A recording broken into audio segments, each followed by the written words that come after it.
Get ready for the morning rush. We start with Kristen Curry. Good morning. We'll begin with our next big weather maker. Today we're actually in between storms. We got rid of one we had over the weekend, and our next weather system doesn't arrive until this next coming weekend. So for today, we've got sunshine, maybe a little bit of high cloud cover, and that's about it. Temperatures will be warm statewide, with most of us anywhere from 5 to 10 degrees warmer than yesterday. Sarah? One of the men facing murder and aggravated battery charges after a game of beer pong turned deadly is expected in court today. The defense team for 22-year-old Jack Trujillo is looking to suppress statements that Trujillo made to police officers. This after a double shooting in the South Valley that killed one and nearly killed another 1 year ago. It happened after an argument over a game of beer pong. Crystal? On to new news this morning. No one was seriously hurt in fights at malls around the country yesterday. Police in Ohio say officers used pepper spray to disperse a large crowd following a fight at an upscale shopping mall. Similar disturbances at malls around the country, including in New York, Texas, even in Colorado. In Memphis, police arrested several people following fights at 2 malls there. Also new this morning, Russia's defense ministry says rescue teams found a flight recorder from the plane that crashed into the Black Sea on Sunday. The ministry says the recorder was found about a mile from the shore. All 92 people aboard that plane are believed to have died. It crashed 2 minutes after taking off from the Russian city of Sochi. We'll have more details on this on our website, KRQE.com. On to news closer to home. 2 groups of stranded hikers are back home safe after a 3-day rescue effort in the Gila National Forest. Search and rescue teams were able to reach the groups trapped by floodwaters just north of the cliff dwellings, but they then too became trapped. On Sunday, an Air and Marine Operations helicopter was finally able to reach the hikers and trapped search and rescue crews and get them down to safety. This morning, the feds and APD, they're asking for your help in finding this dangerous man who's accused of robbing an Albuquerque bank 2 years ago. Authorities say the man seen in these photos robbed the Western Commerce Bank off Wyoming near Indian School in 2014. There's now a $1,000 reward for any information leading to an arrest and a conviction. An Albuquerque man is facing charges this morning, accused of attacking his mom during a Christmas Day dispute over food.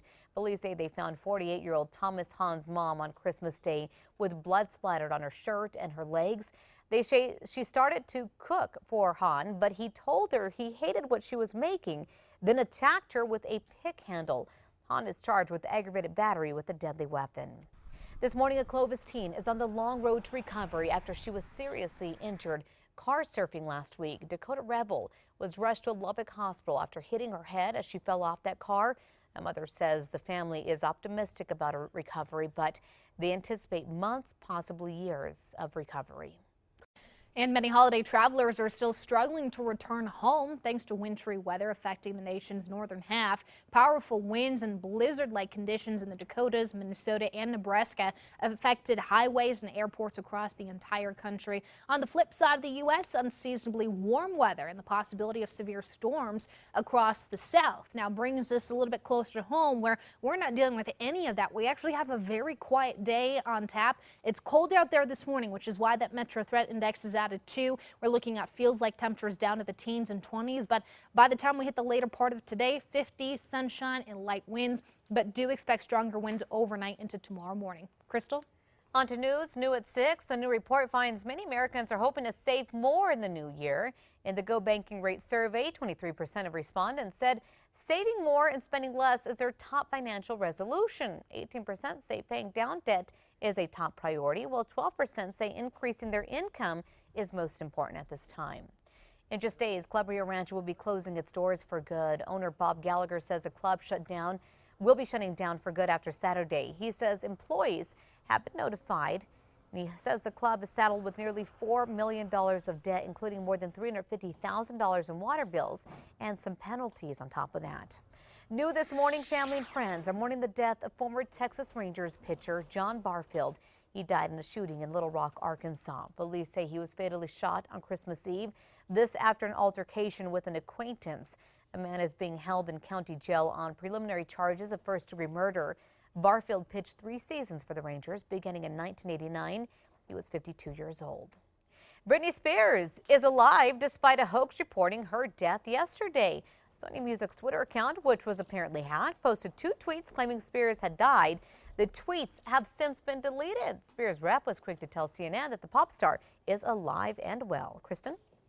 We'll take you now to traffic this morning. The only real slowdown we have right now is Paseo eastbound from about Jefferson to Wyoming. Everything else is moving clean and green this morning. We will keep you updated throughout the morning.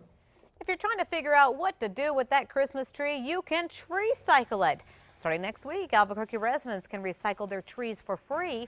All you have to do is remove everything from it, drop it off at one of the 3 locations around the city. There will also be marked containers for Christmas lights there.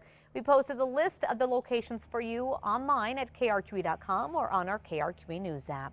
On to new news at 6. Snapchat snapping up a startup that specializes in augmented reality. Snap reportedly paid $30 to $40 million for an Israeli startup, which says it's created the first augmented reality furniture showroom.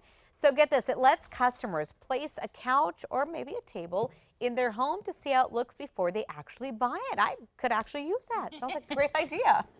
So one dog is pretty lucky to be alive this morning after a Good Samaritan saved her from a burning car. Take a look at the video here. A family was having dinner when Chad Regenter noticed the SUV engulfed in flames. Little Abby still inside. He immediately ran to the car, grabbed his pocket knife and started smashing windows. Eventually, Abby was able to run out for safety. Abby's family is grateful and says wiring caught fire and started that blaze. Wow, pretty terrifying. Scary. Okay, time now for the 5 facts. We'll start with number 5. Santa Fe's Meow Wolf is now the most Instagram place in New Mexico. New data shows the art exhibit is so popular, it has now surpassed White Sands and the Balloon Fiesta. UNM and NMSU round out the top 5 most photographed places in the state during 2016. Pretty cool. Number 4 now. Tonight, a Santa Fe chef will chop, blend, and saute in the national spotlight. Renee Fox, the chef and owner of the Loyal Hound Pub, will face off with 3 chefs from New York City on the Food Network show Chopped. Fox is inviting all Loyal Hound customers to join them for a viewing party. They will offer happy hour food and drinks. That's awesome. And number 3, warmer today as we climb back to the 50s. Sunshine overhead with just a few high-passing clouds. Winds will pick up overnight into tomorrow morning, especially in and around the Sangre de Cristo Mountains. On to number 2 now. It's not ART this time, but this morning businesses in one part of the metro say new construction is the reason they're losing customers by the day. They're also blaming the city, and here's why. 2 weeks ago, Industrial Park business owners along Frontage Road in Rio Rancho say last-minute signs were the only warning they received for this massive sewer line construction. The project will not be done until March. The city of Rio Rancho says it plans to better communicate construction plans in the future. That brings us to number 1. This morning, one Democratic state lawmaker wants to eliminate the state's education secretary post. He wants to fill it with the board. Democratic Senator Michael Padilla recently pre-filed the Senate resolution, which could give voters a chance to amend the state's constitution and eliminate that job. Instead, he wants to bring back an elected 10-member state board of education to oversee public schools. Now, passed by both the House and the Senate, the bill would go to voters November 2018. We have a lot more coming up on Fox New Mexico. We'll see you on the other side.